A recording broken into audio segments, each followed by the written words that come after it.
Aloha and good evening, everybody. Josh Akundi with the Maui Emergency Management Agency, and welcome to our weekly Tuesday Kula community meeting. I really want to thank you for your time and your presence here tonight, where we, the County of Maui, get to provide you the latest updates regarding East Maui and the wildfire event that happened months ago.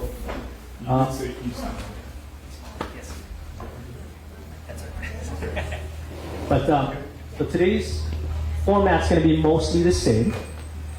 We'll have a caveat in there. But we're going to hear from a slew of presenters as normal, giving you those latest updates. We'll have a microphone available for Q&A. But also we want to have more of a really talk story type of deal tonight. So to explain more and to welcome, with opening remarks, Mayor Bisson. Aloha everyone. Thank you to those of you who have been coming religiously to these. And of course, this is available to folks on, is it Facebook Live? It is on Facebook. Facebook Live. So obviously we have a smaller group tonight than we've had in the past. So again, as Josh pointed out, it's going to maybe be a little more informal. But one of the things and one of the reasons is NEMA has brought you folks some bentos and some dinners to hand out tonight. So that's going to start happening in a little while. So please feel free to, have a meal while you folks are sitting here waiting. Part of that is we're coming up on the holidays. Today's our last meeting until after January, and so just a little sharing.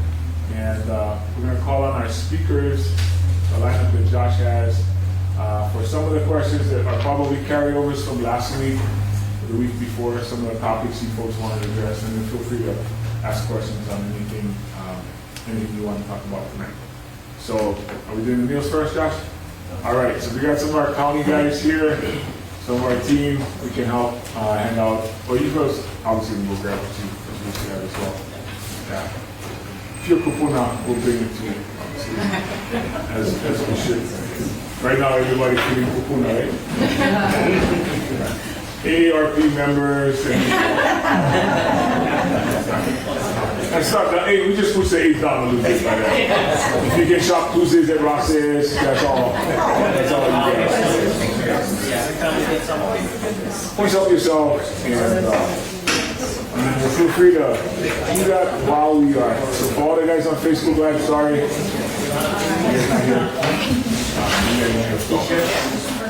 And Josh, who are our first presenter? Okay, so we have the Army Corps of Engineers that will be, I'll do that.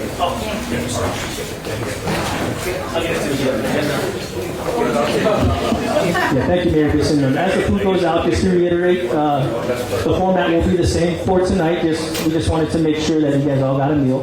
We'll have a quick update from the NEMA end, and then we'll go kick it off to Colonel Curry with our U.S. Army Corps partners.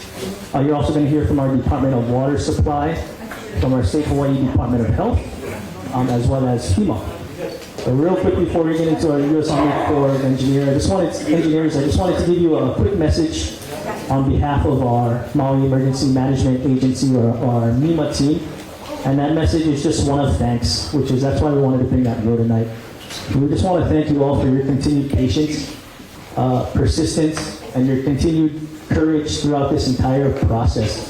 It's been a real growth for us as an agency and really as a county as a whole. And it's because of you, your constant feedback, your constant challenge to us to be better, which I personally appreciate. So I know it's going to be a challenging holiday for all of us, and you know that as well. So we just wanted to do tonight a little more local style and make sure that you guys know how appreciative we are of you. And we're coming into your space, and Hawaiian style, we need to bring a meal, right? So following this meeting, you're going to see NEMA take a little bit of a back step just as we transition more to that recovery posture. But it by no means means that we're gone. We're just going to be preparing for the next big emergency event that may occur, which is part of that promise we made to you to build trust with the community again. So this from a message from our NEMA team, thank you for everything. So to continue with the agenda, Colonel Curry with our U.S. Army Corps of Engineers. Yes, thank you and good evening. As he said, I'm Colonel Jess Curry, and a lot of familiar faces in the room. So again, I appreciate the opportunity to be able to come and provide you another update this week, and to stick around afterwards to answer any questions, to have those discussions and talk story about, again, the concerns you might have and what we can continue to do to help address those within your community. So just by way of a quick update, similar to last week, the work has continued on schedule up here in Kula, and really is drawing to near the end of the work that we're here to do, to be clearing debris from these properties. So of the 24 parcels that we've been working on, 20 of those parcels have been completed for removal of all debris. Of those, 11 of those 20 have had all the packets complete. The packet that goes to the county and the packet that goes to FEMA are all complete, and those reports have gone in. And I'll talk a little bit more about those packets at the end, because I know that there's always questions about really, okay, what happens with the paperwork when it's all said and done. We currently have two crews still working up here in Kula. Particularly if you head up the hill, there is one of those crews. You can see a big gigantic crane. As is typically the case, the more challenging properties kind of go towards the tail end. There's been a lot of effort to go into that particular property and ensure that that's done safely. That big crane is out there because of the structure that was down actually in the gulch, to be able to remove that safely and to get that debris out. A pretty complex operation, but it's going well. And the team, expecting to be done with that fairly quickly. To talk real quickly about those reports that I mentioned earlier. So there's two reports that the Corps of Engineers completes when they are finished with that property and everything comes back.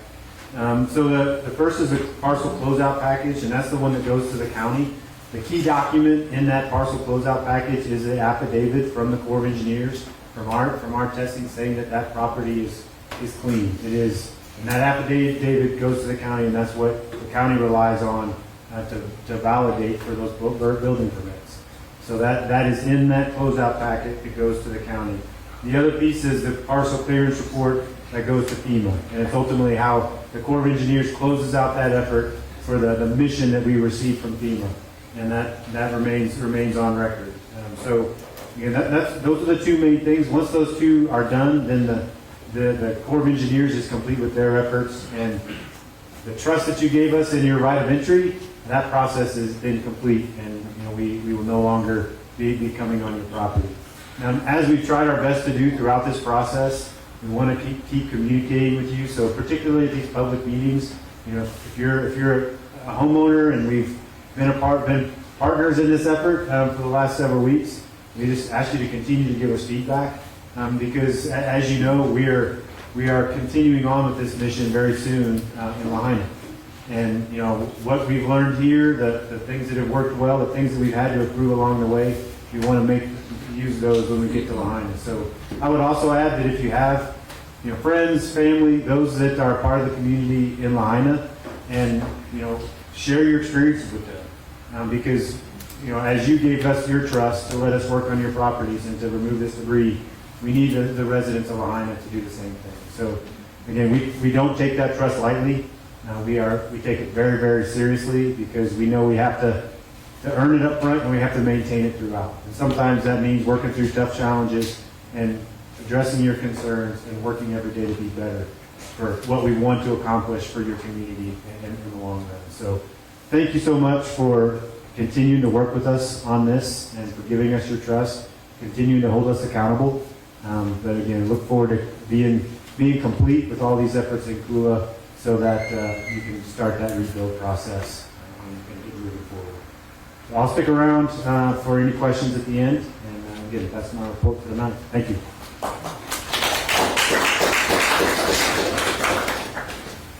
Thank you, sir. Next, we'll be hearing from our County Department of Water Supply.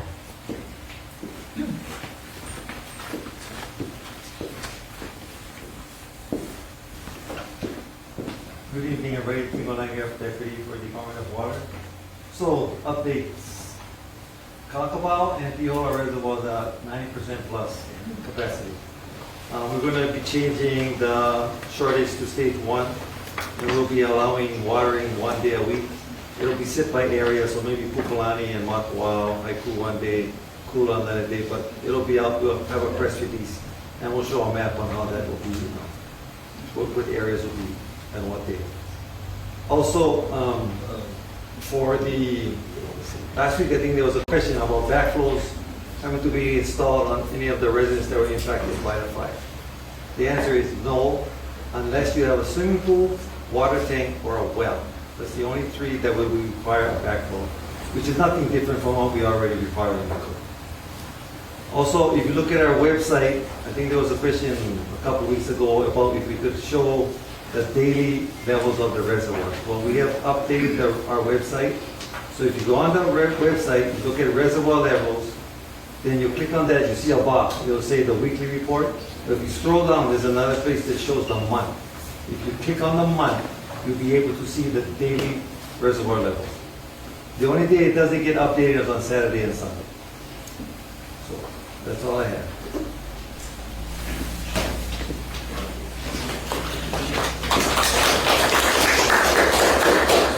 Thank you, Timo. Next, we'll hear from the Hawaii State Department of Health. Aloha, my name is Kathy Ho. I'm the Deputy Director for Environmental Health. A couple of things. Last week we had some lead screening. Dr. Fink talked to you guys about that. He indicated that there was one person who had elevated levels of lead in her as a result of the screening. In fact, there were 3 others. So we have asked them to follow up with their primary care physicians, and we are awaiting the results of that. So lead screening, and then we, if it needs to be verified. So that's on the lead screening. I've been reporting on the air samples that we have taken. So far, we've had 2 weeks of air sampling that showed that there was no asbestos in the air, and heavy metals were lower than the screening levels. This week, we also got our 3rd week of reports, and that was for the period of 11/23 through 11/29. We just got those, and we're evaluating them. We'll put them up on our website. So in the next coming days. So just look, go to our DOH website. As of 12/15, in Kula, we have 25 purple air sensors and 6 E-bands in Kula and Makawao. As the Corps of Engineers is going to be demobilizing, we'll probably be shifting some of the purple sensors that we have deployed to Kula, to Lahaina, to do the same thing as the Corps of Engineers is going through phase 2. That's all I have for today. Thank you.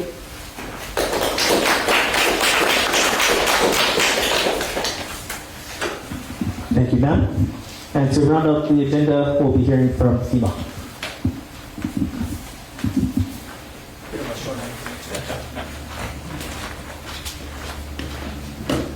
Well, good evening, everyone. Appreciate the opportunity to be up here today. Just some numbers of where we're at. We continue to provide assistance to individuals. Almost $40 million provided so far. SBA, who's extended their application deadline, will take applications after the deadline is closed for another 45 days. Is provided $282 million in loans.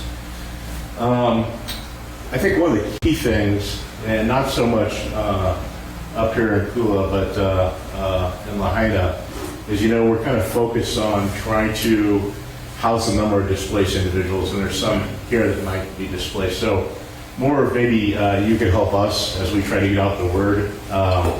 We're hosting an industry day on Thursday, December 21st, to help communicate to property owners that may have rental properties, especially vacation rental properties, to be able to provide those for leases for a year minimum, maybe up to a year and a half to 2 years. And so we're actively seeking those property owners that will lease to us. One of the programs we do is for those that can't find rental properties with the funding we provide some type of direct housing to help them in the interim.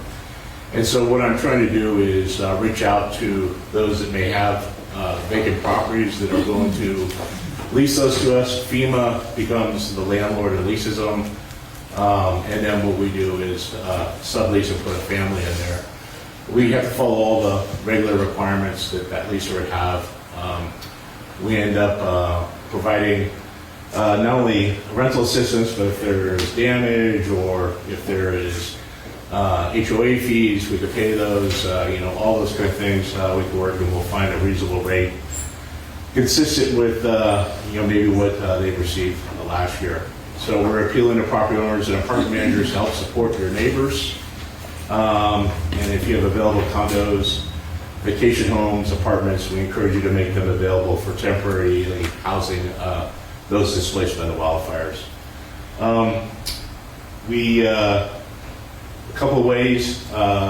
Again, this Thursday, Thursday the 21st from 9 a.m. to 3:30 p.m. at the Westin Maui Resort and Spa will be the industry day. Again, that's 9 a.m. to 3:30 p.m. You can always email us. This is a little long. It's FEMA-DR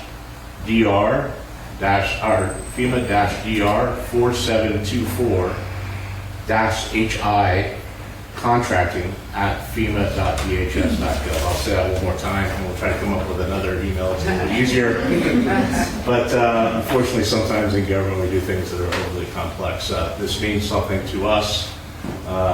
Most people don't understand what these numbers mean, but it's the disaster number given to each disaster in the country. So FEMA-DR 4724-HI contracting, CONTRACTING at FEMA.dhs.gov. You can also phone us at 510-499-6069. So appreciate any support in helping us find properties that we could lease. The federal government will provide the lease costs and enter into the agreement with you so that we can support others this way. Thank you.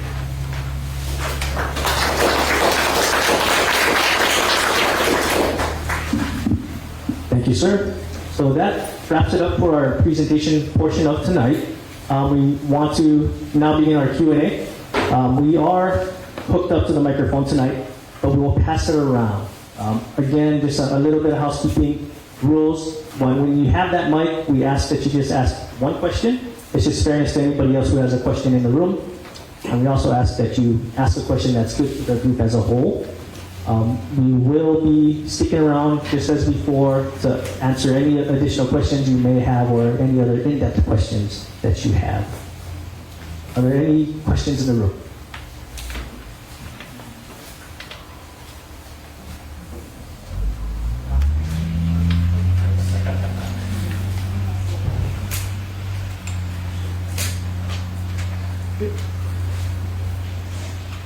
It may need to be flipped on. Testing, testing. Hello? Testing, testing. I can talk really loud. Testing, testing. Testing time. You just have to speak pretty directly to it. My name is Linda Lembeck. I was here last week and I had my blood levels tested, and so the test was 4.6, which was, I'm the woman that they were just talking to. Hello? Can you hear me? Maybe it's the angle. No, it's not It's as set loud as- properly. It's not adjusted right. It's not going to work. Okay. Is this better? Yeah. Okay. So, yeah, it seems to be a unidirectional here. I had my blood level of lead tested coincidentally 3 months to the day before the fire. I went to see a functional medicine doctor, and as part of the protocol was to do wide screening, and one of this was lead. And so it was a blood level test for lead, and it came 0.41 micrograms. And so just last week, after the fire, it's 4.6 micrograms. And so you're looking at a tenfold increase with the smoking gun being the fire. I don't think I'm finding that much lead in my food from the store or something. So, and a full 4 points above where it was. And so they're advising people at 3.3, you know, go to the doctor. So I'm disappointed that I don't see the test van here tonight. You know, I told a lot of my neighbors to come. I'm, you know, 4 doors below. There's a woman with 2 young children that's directly across the street from the homes that burnt down. At that time, Dr. Feet said there was 14 people that had been tested. You need to do extensive, a lot of testing of people in the Kula area. I would farm this out. I would approach the University of Hawaii, get their research scientists to conduct the study for you. They have all the scientists right there, and they will do an excellent job. You know, you need to send out flyers to everybody asking them in the burn area to come in for testing. There should be questionnaires. Where do you live? How much exposure do you think you got? Did you stay in your house the whole time, or did you vacate it? All of this is important data. I think you're potentially looking at a public health crisis from toxic ash exposure. And you need to really take it seriously and investigate it. And 14 research scientists would look at that and be appalled. That's not a sampling of anything. That's not data. You need a big sample. The winds were blowing 60 miles per hour. That ash has spread all over the place. I appreciate the fact that you are doing all the good work on the properties that burnt down. I've seen it. It's good work. But all of that ash is not just on those properties. It's below those properties extensively. And I'm an example of that. I'm 4 doors down, and I'm sure all along there, if you start testing people, you may get elevated lead levels. You're not going to have a before and after picture. I think it was just a fluke. But the amount of toxic ash is all over the place, and the debris removal crews won't go into any property. It won't help any homeowner. Their house hasn't burnt down. So there's a lot of people who have toxic ash, fire debris, that are receiving no help at all. And it's a huge oversight. This toxic ash is just not on the properties that burnt down. And when I look at the burn zone, I think there's a severe undercalculating of the true extent of the damage in Kula. Who is reviewing the satellite images of the burn area? Okay, so apologies for the issues with the microphone. Whoever gets the next turn, speak just directly into it. More of a statement at first regarding lead testing for folks, right? An increased range of lead testing. And then who is looking at our imagery in terms of the fires? Yeah, I'm very much hoping that you can bring that person in and we can do digital projection of the burn area, and that it will really give us a concrete way to approach this. The area that you're saying is properties that have been damaged is not validated by what I'm seeing on these satellite imagery. And so you bring your guy in, we'll project it on the map, and we can all ask questions about what we're seeing. Yes, we know this burnt down, this is all along the Kula Gulch. I guarantee you, if you're seeing burnt marks, and it's an easy telltale signature, those properties with burn marks on them, those homes have been impacted. And I don't think they're in your calculation. I think you're severely under calculating the true extent of property damage in Kula. Noted. Thank you, ma'am. So essentially just looking at the full extent of the burn extent and making sure that we canvass properly. Yeah, and I brought this up last week, and you said you... So we're gonna just move on to the next question. I appreciate your comments though, but just to remain fair to everybody, is there any other questions in the room? Is there anyone else in the room that Microphone. also would like to see a projection of the damaged, fire damaged properties? So he'll, Is in there order, anyone? So one more time, sorry folks, just to go back to the housekeeping rules. We're gonna try and utilize the mic, even though we're on a wire. If you could come to the mic and try and get it to project I'm on, sorry, I please. apologize. Okay, yeah. Appreciate that. Okay, we'll do it like this. Thank you. Hello? Testing? You gotta shout. Is there anyone else that concurs with this woman that would like to be able to visualize on a projector the extent of the burned properties and then have a discussion with that as everyone's looking at that, especially with regard to adjacent ash contamination of adjacent properties, because you would definitely inhale the people that would burn those properties. It's just that's a basic question. Anyone? Okay, there's more than one. Okay, so I just wanted to get that for the record. It's not just this woman, it's multiple people. Thank you, appreciate that. Here, Any questions? First of all, I'm kind of disappointed that the insurance commissioner is not here. That's a question I had, and I do want to thank FEMA for addressing that, partially addressing that long-term housing situation. And my concern is the same as I had before. What are the people with insurance coverage, which is not new, they are precedent? California, New Mexico, hurricane struck, federal disaster. What has Hawaii done for the people who are totally impacted?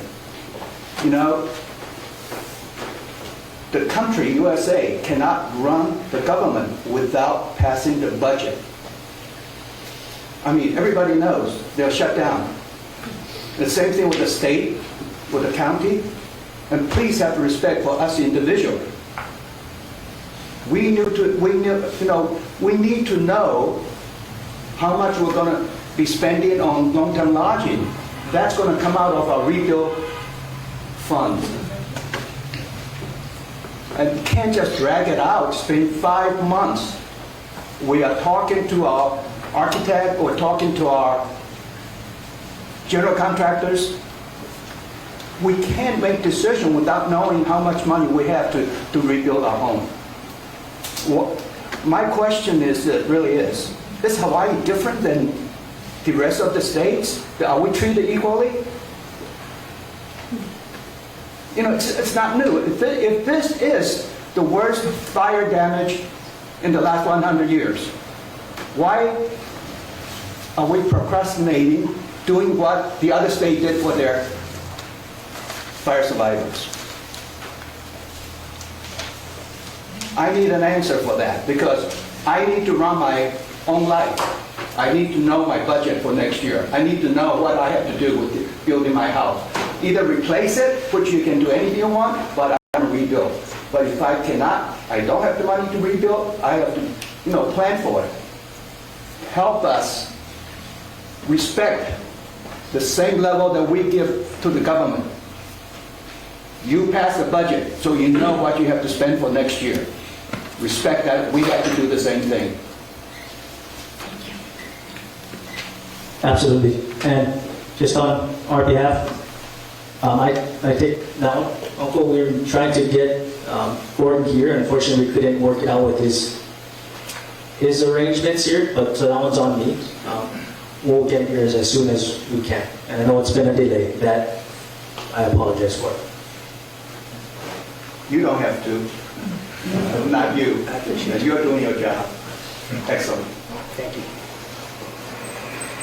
Any other questions?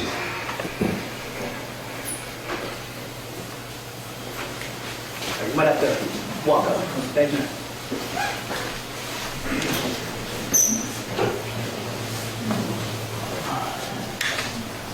Yeah, my name is Edward. I got some questions regarding this housing situation, the rental situation, and the overall real estate market as to what we're dealing with here. According to the stats that I have right now, there's 12,300 second homes here on Maui. There's approximately 12,181 legal short-term rentals. There's a little over 2,500 long-term rentals, and approximately 3,000 families currently displaced in Lahaina. Out of the 12,336 second homes and the 12,181 short-term rentals, I understand the county is working with these owners to give them tax breaks to. We can't hear. Sorry, is this thing on? If you guys are comfortable, do you mind coming up here and asking since this mic is working much better? If you're comfortable with that. You want me to go up there? Yeah, you're okay. Thank you. Okay. Appreciate it. Okay, so my understanding is, as of about today, we have about 12,300 second homes on Maui, 12,181 legal short-term rentals, 2,500 long-term rentals, and about 3,000 displaced families that need housing currently. I think it's about 2,700. My understanding is the county is offering tax breaks to the second homeowners and the short-term rental owners to provide long-term housing to FEMA so they can place the remaining families that are displaced by the fire into these rentals. My first question is, are we still issuing short-term rental permits? And I guess my second question is, well, it's not really a question, it's just sort of a request. Could we kind of put a hold on building additional housing with the amount of housing that we do have available that we can place these families in? The one thing that we're finding, I'm finding as a realtor and a property manager, is if you have vacancies and you have extra properties, it's not only the local people that are taking these homes. We are getting a lot of out-of-state people transferring in here to either help or take jobs. And adding more housing to this market by building is not going to slow that growth down. And we need to kind of focus on the people that are here and get their housing square. And it's a great idea to give the tax advantages. I'm concerned that some of us may get hit with higher taxes, and I'm also concerned that the rental market may get out of place because of the amount of rent that FEMA wants to give owners to participate in their program. So they're giving them a higher rate than what the market actually is. So that will impact the marketplace, where other owners will look to get higher rents as well. So it does have to be measured out and controlled a little bit. And so I guess my questions are, like I said, are you issuing permits for short-term rentals still? And the second part isn't a question. Could you just kind of curb the building until you can get a better idea of where we are with the current housing inventory we have? So. Sounds good. I think the mayor's coming up. I gotta go too.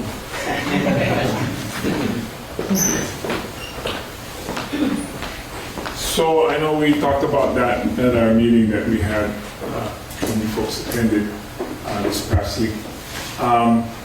So I don't believe we are issuing any more short-term rentals right now. Obviously, that would be contradictory to what we're trying to achieve. But I'm not sure if I got your point about building less homes until we get a better handle on our inventory. Yeah, I don't think that's our strategy right now. Our strategy is to build right now at least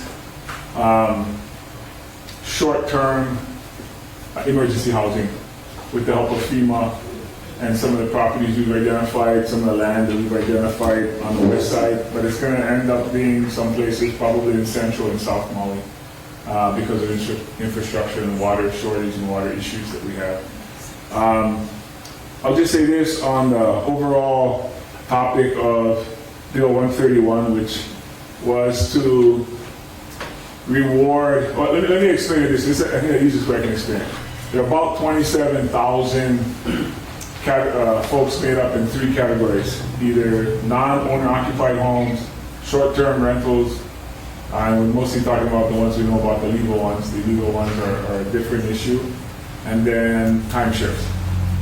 Between those 3 groups, they each get taxed at a different rate, approximately $5, $8, and $11 for every $1,000 that they earn in those 3 separate categories.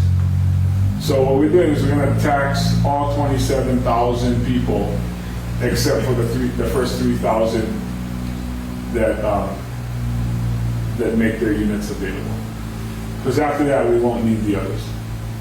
But so we're kind of creating a situation where you want to be one of the first 3,000 to offer your property, or else you'll be in the group that's going to tax. Now, that group that's getting taxed is getting taxed only at the amount that we fall short for waiving the taxes for those first 3,000.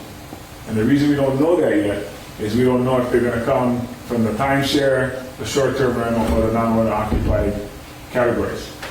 Once we know that, we'll know what our tax shortage or our revenue shortage is.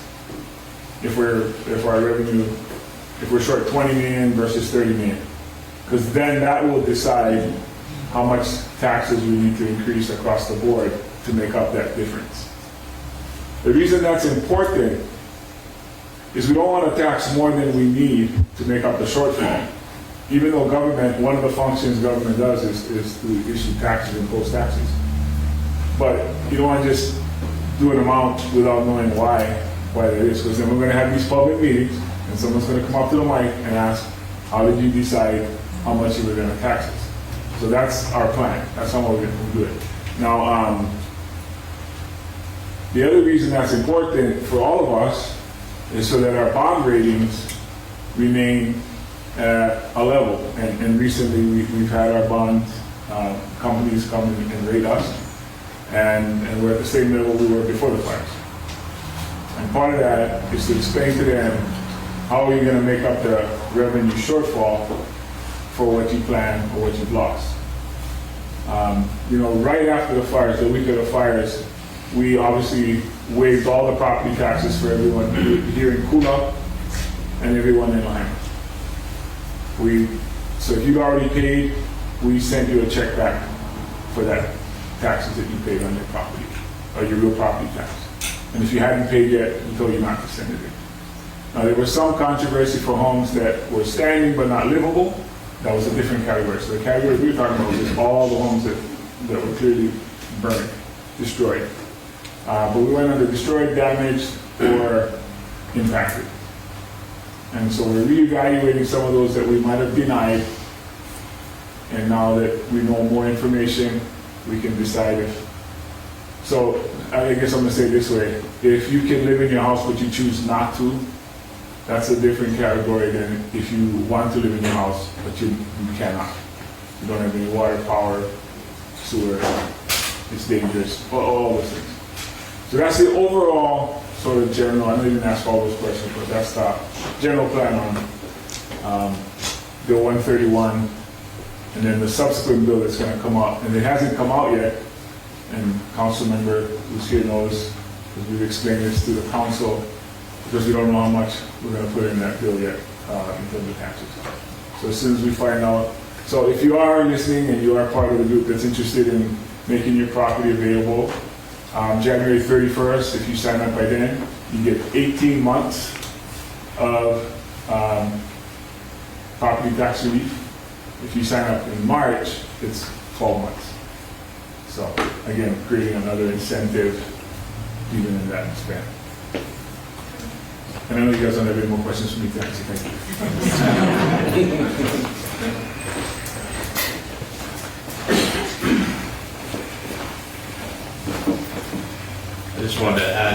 couple of things to that.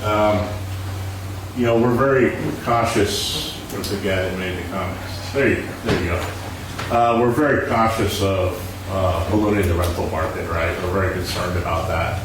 So the rental assistance we're providing, you know, we started out at 100% of fair market rental rate, and have only gone up to 175 because we did a study of what the rental rate is here for long-term rentals, and that's what got us up to that rate. We've been asked by some people to go higher. We're not going to go higher because we don't want to do exactly what you're saying is skyrocket the rental market. But we know that the short-term rental market, you know, is a different rate, right?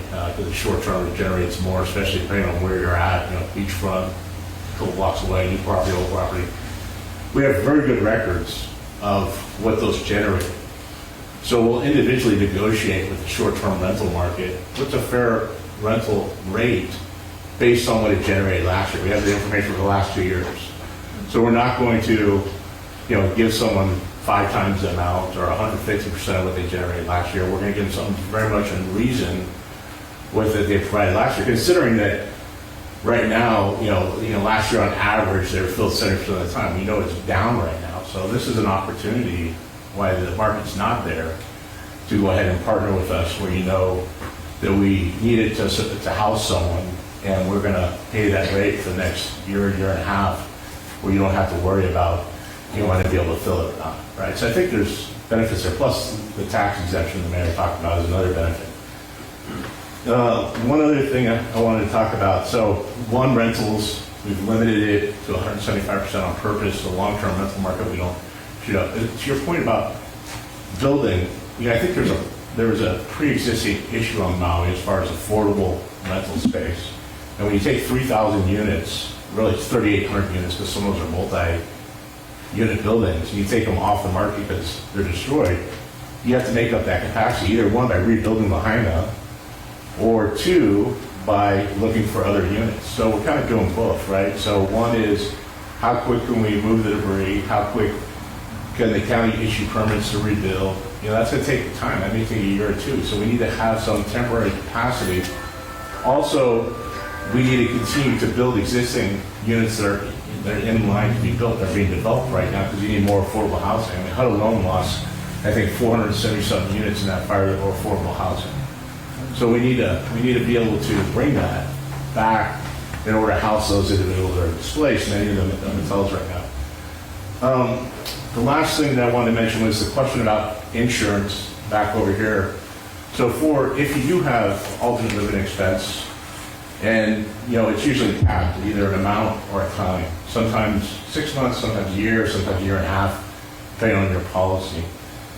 So if you can't duplicate what you have, you probably, if you have a destroyed or major damage home and you're a renter, or if you're an owner of greater than $12 a square foot damage, so major damage to your home, you're probably eligible for our direct housing program, meaning that we can help you with housing.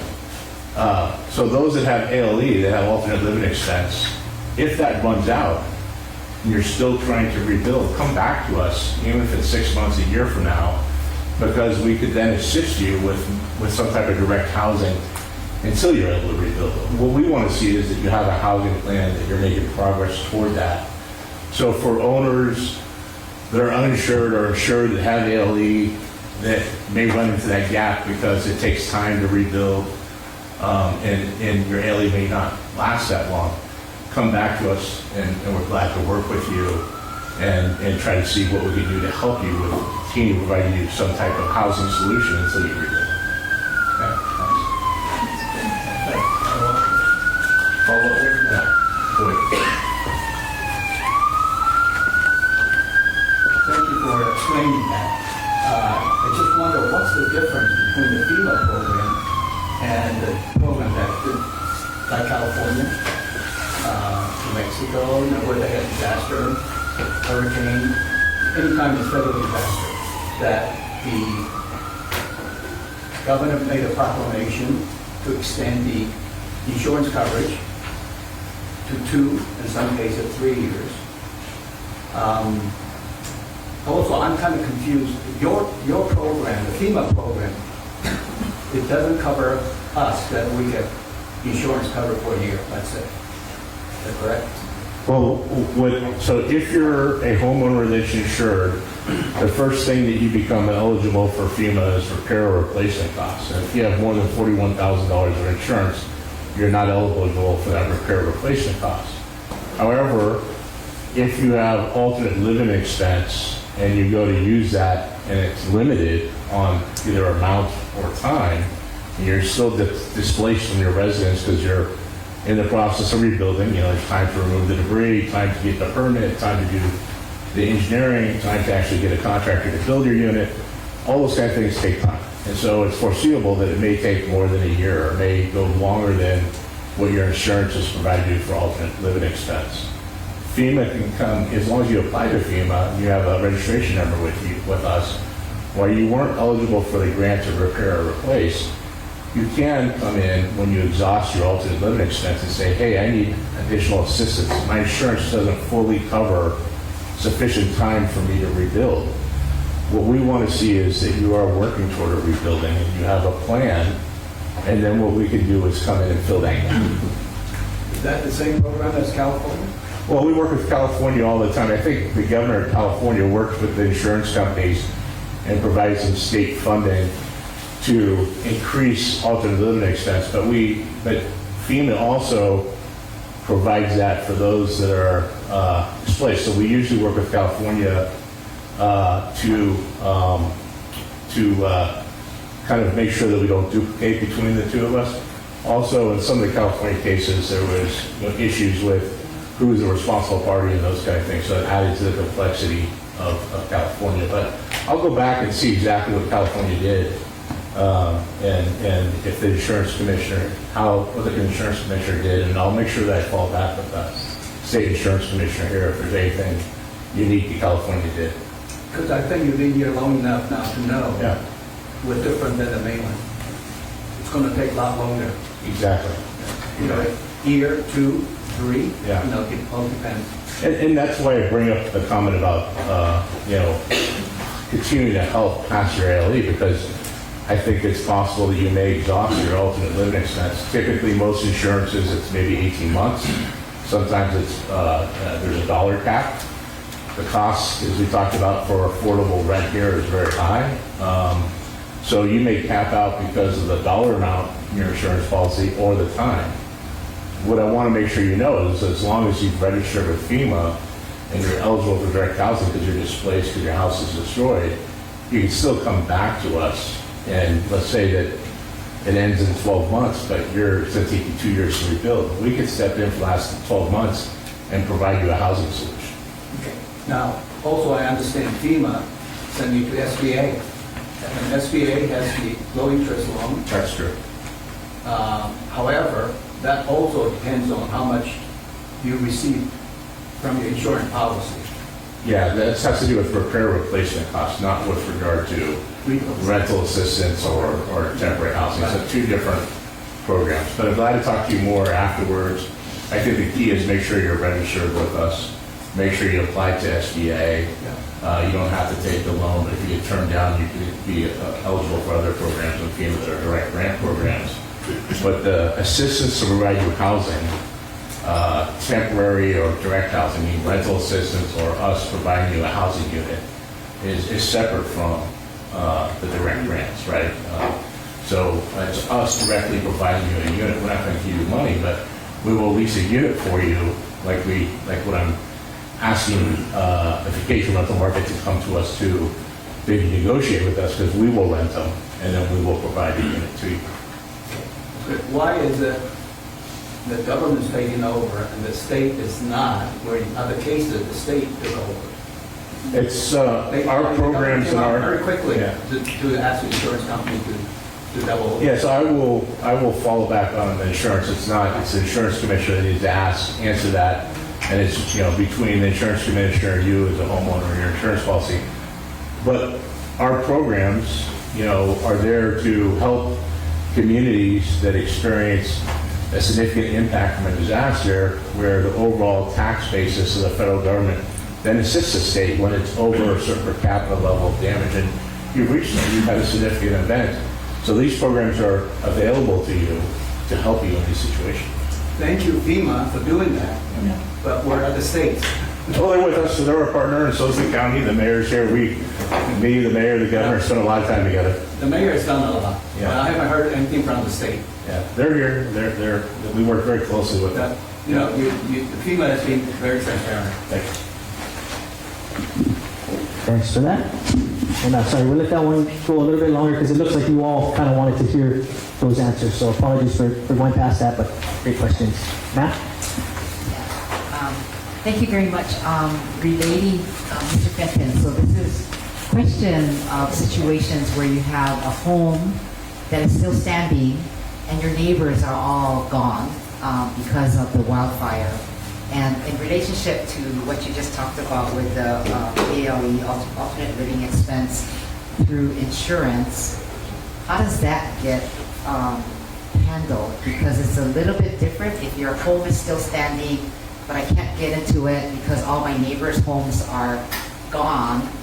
And until the debris removal, this is a West Maui situation, by the way, that all the neighbors' houses are gone, but my house is still standing. I've been going back and forth into it. I think it's not safe yet because debris removal hasn't been completed. But that person is renting from their insurance policy and staying at a hotel, and I think it's going to run out. So would FEMA then help that household? Those kind of situations.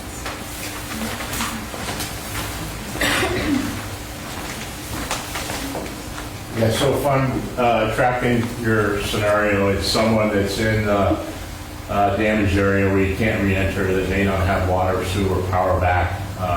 They're displaced from their residence. If they have insurance, they should use their insurance and alternate living expense if they continue to be displaced beyond the time it takes to restore that or remove the debris.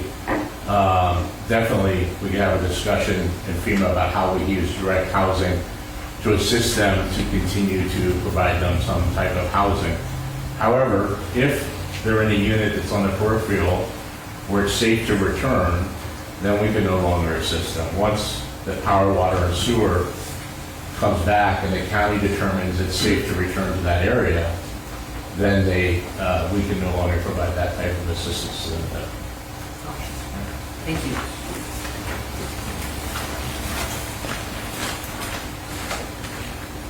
Thank you. We'll field one more question from the room if there are any.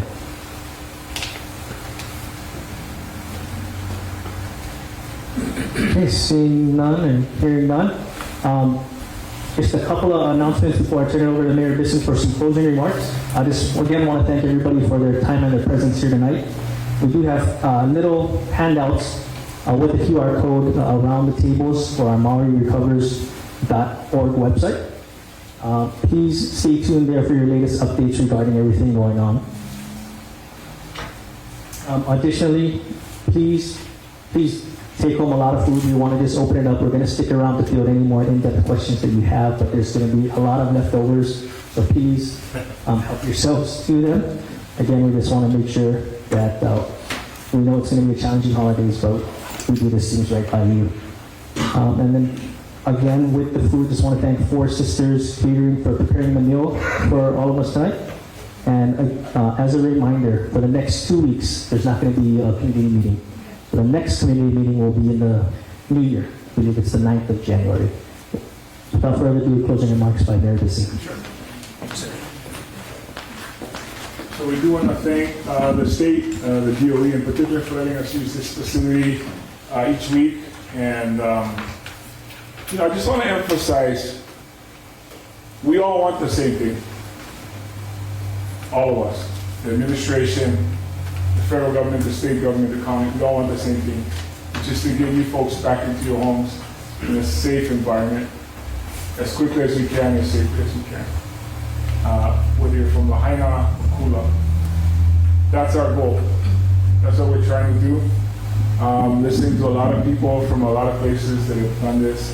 Some of those plans work for us, some of those plans don't work for Maui.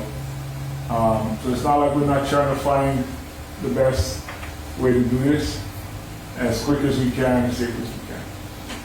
The best way for us to do this, though, is together. The best way for us to achieve this is by coming together with those ideas, coming together, helping each other like the neighbors help each other up here in Kula. Like you folks have been helping. We came at the town place, they were planting grass together with these neighbors helping each other out. Everybody's told us the stories of how everyone's helped. That's going to have to continue. You know, there's a certain point, I'm not sure the right term, the military guys could probably correct me, battle fatigue. I think some people have experienced that. It's that constant drive to try to, stay at a level. Hopefully these next couple weeks give you a break from us talking at you or going over some of this stuff again and again, because I think some folks relive trauma. The only thing more important than housing right now is our mental health, the mental wellness of our community, of our folks, our neighbors. And some of what you guys are talking about really touches on that. Now the ash blowing over, concern about lead, concern about our neighbors and children, right? That's the stuff that makes you maybe have a hard time sleeping or falling asleep or thinking about when you wake up. So that mental health piece, that mental wellness piece is kind of maybe the one you don't see, the invisible one. So I think, you can see the house come up. You can see the land cleared. You cannot see how somebody's doing right mentally and or maybe even physically for some. So when I talk about us being together as a group, getting past the insurance and the housing and all that stuff, I think the main thing is to take care of each other. However that is, however you guys do it in our small communities. So my message to you is, I'm not sure if this is the right place or time to say it, but really to have a happy holidays. Do that by being safe and taking care of each other. Mahalo.